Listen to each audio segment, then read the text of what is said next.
So I was saying NASA, right?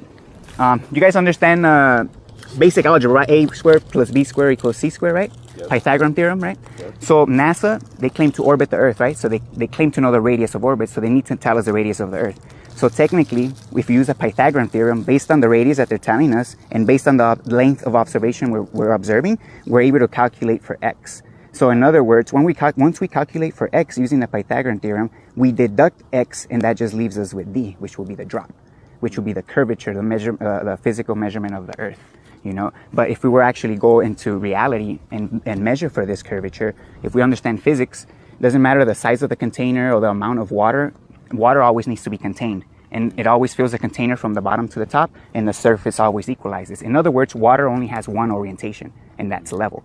So they're trying to tell us that it doesn't. That orientation is relative, right? Have you heard of the theory of relativity?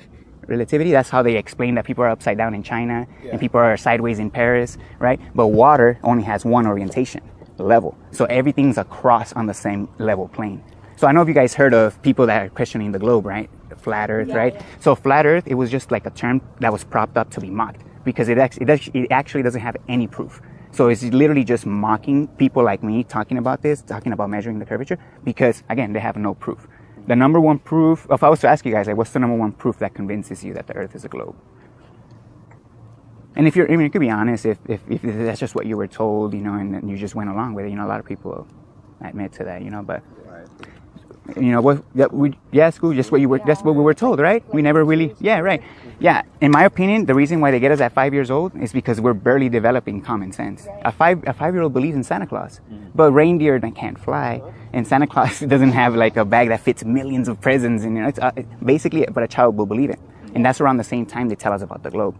Because if they want to warp our common sense and make us believe level means something else, they have to do it at an early age.